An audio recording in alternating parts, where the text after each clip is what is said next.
नमस्कार। विशेष चर्चा में जन सेतु मध्य प्रदेश छत्तीसगढ़ में मैं शैलेंद्र जैन आपका हार्दिक स्वागत करता हूं। आज हमारे साथ हैं मध्य प्रदेश कांग्रेस की महामंत्री मनीषा शिरोडकर जी। नमस्कार। नमस्कार मनीषा जी, स्वागत है आपका। नमस्कार। चूँकि चुनावी सरगर्मियां मध्य प्रदेश में काफ़ी तेज़ी से अपना रंग बदलने में लगी हैं और कांग्रेस और भाजपा दोनों एक दूसरे के ऊपर आरोप प्रत्यारोप करेंगे ही अपनी आदत के मुताबिक जो चुनाव में होता है। परंतु इस बीच में चूँकि आप महिला नेत्री हैं और महिला सशक्तिकरण की बात इस देश में बड़े जोर शोर से वर्षों से की जा रही है, वही महिला आरक्षण बिल जब कांग्रेस की लोकसभा थी तब पास करने में भाजपा ने वॉकआउट किया था और हंगामा मचाया था और उसके बाद अभी भाजपा ने उसे प्रस्ताव कर और पारित किया है। परंतु महिला सशक्तिकरण की बात और महिला बिल पास होने के बाद भी दोनों पार्टियों ने महिला को चुनाव में टिकट देने में जो कंजूसी वापरी है, यानी भाजपा ने 28 और कांग्रेस ने कहीं ना कहीं 30 टिकट दिए हैं, उसके बारे में एक महिला नेत्री होने की पीड़ा आपके अंदर है या खुशी है? मेरे अंदर पीड़ा नहीं है, क्योंकि कांग्रेस ने हमेशा महिलाओं को सम्मान दिया है और जो जीतने वाली कैंडिडेट थी महिलाएं, उनको सभी को टिकट दिया है। अब मैं बात करूंगी बिल की, तो बिल में ये जो बिल लेकर आए हैं, चुनावी पुलाव पकाने की जो बीजेपी कोशिश कर रही है। महिला आज की पढ़ी लिखी नारी समझदार हो गई है और इस चीज़ को समझ रही है, क्योंकि ये बिल सबसे पहले लेके आए थे राजीव गांधी जी। राजीव गांधी जी ने ये महिला 33% आरक्षण की बात की जो नींव रखी थी, शिलान्यास किया था, शिखा रखी थी, वो राजीव गांधी जी ने रखी थी। आज राजीव गांधी जी की ने पर उस वक्त किसने रोका था इस बिल को? बीजेपी ने रोका था। इतने साल बाद बीजेपी को महिलाएं क्यों याद आई? क्योंकि उनकी मोदी जी को भी अपने 2024 में कुर्सी खसकती नजर आई और मध्य प्रदेश में शिवराज जी को अपनी कुर्सी खसकती नजर आई, तो उनको महिला बिल याद आ गया। अगर आप वाकई मोदी जी महिला हितैषी थे और महिलाओं को आरक्षण 33% देना चाह रहे थे, तो इस चुनाव से क्यों नहीं दिया? आपने 2027 तक के क्यों इंतजार करा रहे हो आप महिलाओं को? तो आप कैसे महिला हितैषी की बात करते हो? नारी सशक्तिकरण की कैसे बात करते हो आप? जब नारी को आज बराबरी की भागीदारी है, नारी आज किस चीज में नारी पीछे है? मैं कहूंगी चांद से पहुंचने से लगा के एरोप्लेन चलाने से लगा के हर चीज में नारी आगे है, राजनीति में भी नारियां आगे है। तो फिर नारियों को 27 तक के इंतजार क्यों करवा रहे हैं मोदी जी? अगर आप हितैषी हैं तो इस बार चुनाव से मौका देते। चूँकि मेरा प्रश्न यह था कि पार्टी पदाधिकारियों में तो कांग्रेस भी और भाजपा भी दोनों ही महिलाओं को बहुत आगे कर देती हैं, परंतु विधानसभा में और लोकसभा में और उसके बाद सरकार बनने पर मंत्री पद को सुशोभित करने में महिलाएं 33% पर क्यों नहीं आती? नहीं, टिकट तो देखो, अभी भी आप आंकड़े देखेंगे तो बीजेपी से ज़्यादा आंकड़े कांग्रेस के हैं। कांग्रेस ने ज़्यादा टिकट दिए हैं, तो कांग्रेस ने महिलाओं पे भरोसा ज़्यादा दिखाया है। कांग्रेस महिलाओं पे भरोसा ज़्यादा करती है और कांग्रेस चाहती है कि महिलाएं विधानसभा और लोकसभा में पहुँचे, है ना?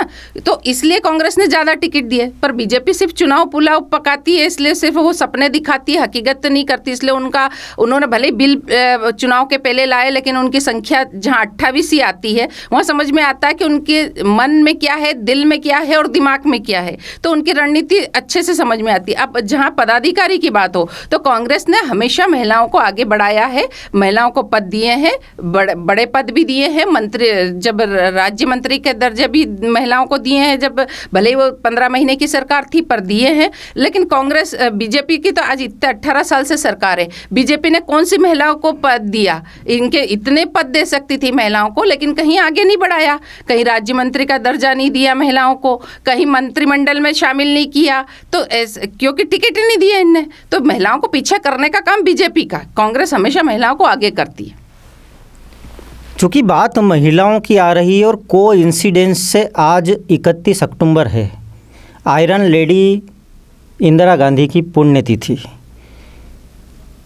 एकमात्र महिला प्रधानमंत्री और यूं कहे कि एकमात्र महिला प्रधानमंत्री होने के नाते हर प्रधानमंत्री पर भारी उन्होंने जो कड़े निर्णय लिए वो किसी प्रधानमंत्री ने नहीं लिए, पर उसके बावजूद भी हम महिला सशक्तिकरण की बात करें तो क्या यह बेईमानी नहीं लगता? बेईमानी है, बीजेपी करती है बेईमानी। कांग्रेस ने जब कोई आरक्षण नहीं था उस वक्त पहली महिला प्रधानमंत्री थी तो कौन? कांग्रेस पार्टी की इंदिरा गांधी जी थी। राष्ट्रपति बनी तो महिला कांग्रेस की बनी। लोकसभा स्पीकर बनी। तो आज हर जगह महिलाओं को कांग्रेस ने आगे किया है। तो कहाँ में बताइए आपकी कांग्रेस ने कब महिलाओं को पीछे किया? कांग्रेस ने हर जगह आगे लेकर आए हैं महिला को, लेकिन पीछे करने वाला काम बीजेपी का है, क्योंकि वो षड्यंत्र करती है। उनको डर है महिलाओं से, बीजेपी वालों को, कि महिलाओं को आगे बढ़ा दिया तो उनकी कुर्सियां खसक जाएगी, उनको फिर स्थान नहीं मिलेगा, इसलिए वो महिलाओं को पीछे करते। लेकिन मैं इंदिरा गांधी जी को कहूँगी कि आज का जो समय चल रहा है, आज का जो युग है, जो देश की स्थिति, राजनीतिक स्थिति या परिस्थितियाँ चल रही है, उसमें हर एक घर में इंदिरा गांधी होना चाहिए, क्योंकि इंदिरा गांधी जैसी नारी होगी तभी हमारे देश का उद्धार होगा। और जो देश की आज स्थिति हो रही है, बद से बदतर स्थिति जो देश की हो रही है, वो हम हमारे देश को बचा पाएंगे। महिला सशक्तिकरण और महिलाओं की चीज़ों को छोड़कर हम चुनाव पर आते हैं। और चूंकि आप प्रदेश कांग्रेस की महामंत्री भी हैं, भाजपा ने अपने ताने बाने से जो जाल बुन रखा है, कांग्रेस उस ताने बाने को किस तरह काट कर अपना वजूद स्थापित करेगी? 18 साल में जो बीजेपी की सरकार रही है, उसमें आप देखेंगे कि आज जो स्थितियां हैं, उस स्थितियों में जनता ये समझ चुकी है कि ये कितना भी ताना बाना बुन ले या कितनी भी घोषणाएं कर ले, तो उस जनता को समझ में आ गया कि ये घोषणावीर मामा है, सिर्फ घोषणा करते हैं, हकीकत में धरातल पे कुछ नहीं है। सिर्फ इनकी घोषणाएं फाइलों तक सीमित रह गई है, मंचों तक वो मैं कहूँगी कि मामा नारियल लेके चलते हैं, जहाँ भी गए एक नारियल फोड़ दिया घोषणा का। तो वो उनके ताने बाने को जनता बहुत अच्छे से समझ चुकी है। और इनने जो 18 साल में काम किया बीजेपी ने, और कमलनाथ जी को सिर्फ 13 महीने मिले काम करने के लिए, क्योंकि आचार संहिता भी लग गई थी उसमें, उस चुनाव में, तो उनको ज़्यादा समय नहीं मिला, फिर सरकार गिर गई। लेकिन 18 महीने का और 13 महीने की अगर अपन आकलन करेंगे तो कमलनाथ जी इनके 18 सालों पर बहुत भारी हैं। तो वो चीज़ें, इनका ताने बाने को हम कमलनाथ जी के काम को जो जनता के बीच लेकर जा रहे हैं, घर घर लेकर जा रहे हैं, तो उससे हमको उसका फ़ायदा मिल रहा है। चूँकि पिछले चुनाव में देखा कि कांग्रेस की गवर्नमेंट बनी थी, परंतु कांग्रेस के अंदर ही विघटन हुआ, और इस बार भी कांग्रेस ने जो टिकट दिए हैं उसमें असंतुष्टों की बहुत बड़ी फौज खड़ी हो चुकी है। फौज दोनों ही पार्टियों में है, पर कांग्रेस से चूँकि उन्हें फिर से सत्ता में आना था, परंतु पुनः से वो गलती दोहराई गई। तो क्या इस बार ऐसी कमज़ोर कड़ी तो नहीं है कि गवर्नमेंट बन जाए और उसके बाद पुनः बिगड़ जाए? नहीं, ऐसा कुछ नहीं है। कांग्रेस ने बहुत फूक के कदम उठाए हैं, आदरणीय कमलनाथ जी ने, और वो सुरजेवाल जी ने, अपने दिग्विजय सिंह जी ने, राहुल जी ने, सबने, सोनिया जी ने, सबने मिलके जो टिकट वितरण किए हैं, वो टिकट बहुत ही सोच समझ के, और जो कैंडिडेट जीतने वाले थे वैसे कैंडिडेट को टिकट दिया गया पूरे मध्य प्रदेश से। तो वो देखिए, जहाँ हमारे घर में 4 बर्तन होते हैं तो वो बचते हैं। हम परिवार में 4 भाई बहन होते हैं तो आपस में लड़ाई होती है। तो पार्टी भी एक परिवार है, ठीक है। जो नाराज़गी होती है, जो मेहनत करता है, उसको नाराज़गी होना लाजमी भी है, हम उसको गलत नहीं मानती हूँ मैं, कि उसको पीड़ा होती है तो तकलीफ होगी तो व्यक्ति की भड़ास निकलती है। लेकिन कांग्रेस ने वो सारे डैमेज को कंट्रोल कर लिया है, और उस पर जो नाराज़ थे वो आज पार्टी के जो प्रत्याशी है उनके साथ काम कर रहे हैं, और तन मन धन से, दिल से काम कर रहे हैं सभी। नहीं, आप जैसा कह रही हैं मनीषा जी कि कांग्रेस ने डैमेज कंट्रोल पर काम कर लिया है, परंतु बहुत से निर्दलीय प्रत्याशियों ने कांग्रेस के जो असंतुष्ट थे उन्होंने फॉर्म भरे हैं और वो चुनावी मैदान में भी आ चुके हैं। तो क्या यह डैमेज कंट्रोल था कि हमारे ही घर के, यानी कांग्रेस पार्टी के ही घर के असंतुष्ट लोग कांग्रेस के प्रत्याशी के विरुद्ध चुनाव लड़ें? अभी देखिए, चुनाव में समय है, अभी कांग्रेस पूरा प्रयत्न कर रही है। जिन लोगों ने निर्दलीय फॉर्म भरे हैं उनसे भी चर्चाएं सतत चल रही है, उनकी भी नाराज़गी को समझा जा रहा है, उनकी पीड़ा को समझा जा रहा है, और उनको समझाया जा रहा है, और अति शीघ्र उसके रिजल्ट भी सामने होंगे। अंतिम क्वेश्चन मैं करना चाहूँगा, धर्म और राजनीति आजकल एक ही सिक्के के दो पहलू हो चुके हैं, जो होना नहीं चाहिए था परंतु हो चुके हैं। वह कड़वी सच्चाई हमें स्वीकार करनी पड़ेगी। परंतु कांग्रेस ने जो सॉफ्ट हिंदुत्व पाला है, उससे कहीं माइनॉरिटी का दामन तो नहीं छूट जाएगा? नहीं, ऐसा कुछ नहीं है कि कांग्रेस ने हमेशा सर्वधर्म को साथ लेकर चलने वाली पार्टी है। कांग्रेस ने कभी ऐसा नहीं कहा कि ये धर्म है कि वही धर्म है। सब धर्म का सम्मान किया कांग्रेस ने। हिंदू, मुस्लिम, सिख, ईसाई हम सब हैं भाई भाई वाली परिपाटी शुरू से कांग्रेस की रही है।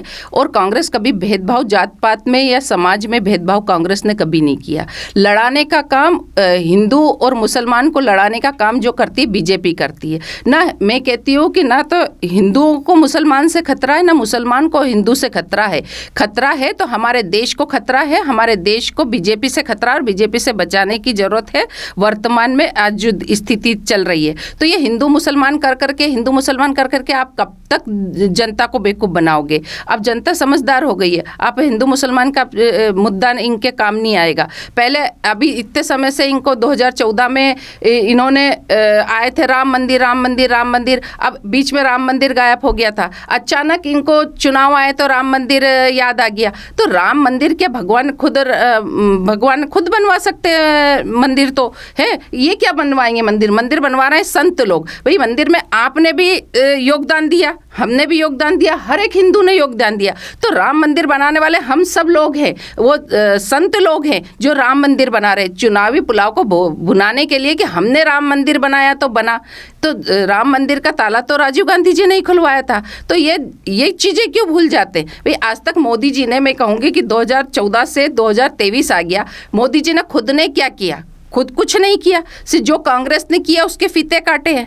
तो अपना खुद का काम भी तो गिनाओ। कब तक भगवान के भरोसे आप वो करते रहोगे? वो कहता है सीता माता भी रो रही बीजेपी के नाम से, सारा चंदा खा गए मेरे पति के नाम से। तो वो चीज़ें कब तक आप भुनाते रहोगे? अब आप कुछ भी कहें, परंतु भाजपा तो राममय हो चुकी है। जो यहाँ पोस्टर में भी देखने आया कि ऊपर राम मंदिर है और नीचे भाजपा का प्रचार है, यानी राम भाजपा के हो गए तो कांग्रेस कहाँ जाएगी? राम कभी किसी के पार्टी के नहीं है। राम हर एक देश के, हर एक हिंदू के, हर एक जनता के राम है, जिसके हर एक हिंदू के दिल में राम बसते हैं। और हर हिंदू के दिल में राम है तो हर हिंदू के दिल में मंदिर बना हुआ राम का। तो कि राम को इनकी वो नहीं है कि इनकी प्रॉपर्टी है जो आप ये कह दें कि हिंदू हमारे राम हो गए। कहाँ से हो गए भैया राम आपके? और जब चुनाव आते, जब राम याद आते हैं, आप बोल दो ना स्पष्ट कि राम सिर्फ हमारे स्टाम्प पे लिख के दे दीजिए कि राम सिर्फ बीजेपी वालों के और किसी के नहीं है। जनता के राम नहीं है, वो तो जन जन के राम है। जिसने यहाँ जन्म लेके जिसकी पूजा हुई है, तो उस राम को आप बोलो कि मेरे राम है तो मेरे नहीं है। राम तो कण कण में विराजमान है। तो एक राजनीतिक पार्टी के पोस्टर पर राम मंदिर का फोटो, आप इसे किस रूप में लेती हैं? वो ये चुनाव आयोग को इस ओर ध्यान देना चाहिए कि जब चुनाव चल रहे हैं तो इस तरह के पोस्टर नहीं होना चाहिए, और अगर इस तरह के पोस्टर है तो उस पर कार्रवाई होना चाहिए। जो कांग्रेस ने मांग भी की है कि इस तरह के प्रचार में जो पोस्टर लगे हैं उनको तुरंत हटाया जाए। क्यों हटनी? चुनाव आयोग भी तो इन्हीं के साथ दे रहा, पूरा खुल के समझ में आ रहा है। आज कांग्रेस लगा दे भगवान के साथ कोई फोटो तो उस पर पूरी बीजेपी और पूरा चुनाव आयोग पीछे पड़ जाएगा हाथ पैर नहा धो के। तो ये साफ साफ नजर आ रहा है पहले से ही। पर ये कितने भी षड्यंत्र कर ले, सरकार कांग्रेस की बननी है। आप क्या सोचती हैं कितने सीटें कांग्रेस सब चुनाव में ले आएंगी? इस बार कांग्रेस काफ़ी अच्छी स्थिति में है। पिछले बार भी जनता ने कांग्रेस पे भरोसा दिखाया था, कमलनाथ जी पे भरोसा दिखाया था, और इस बार भी कमलनाथ जी के कार्यों को जनता याद करती है। क्योंकि मैं हर वार्ड में मीटिंगें ले रही हूँ, हर वार्ड में जा रही हूँ, वहाँ जनता से मिल रही हूँ। जनता ने कमलनाथ जी को याद कर रही है और कह रही है कि मुख्यमंत्री थे तो कमलनाथ जी जैसे थे, क्योंकि वो हमारे काम कर रहे थे। उनको समय कम मिला, लेकिन हम उनको दोबारा मौका देना चाहते हैं कमलनाथ जी को, क्योंकि वैसी सरकार हमको चाहिए। कमलनाथ जी जैसे मुख्यमंत्री चाहिए जो देश, मध्य प्रदेश का विकास हो, मध्य प्रदेश की तरक्की हो, मध्य प्रदेश की उन्नति हो। तो उस हिसाब से हम कम से कम 140 से 45 तक सीट लाएंगे। तो ये थी प्रदेश कांग्रेस की महामंत्री और कांग्रेस की प्रखर और ओजस्वी नेत्री मनीषा सिरडोलकर। आप यहाँ आए, आपका बहुत बहुत धन्यवाद मनीषा जी। Thank you.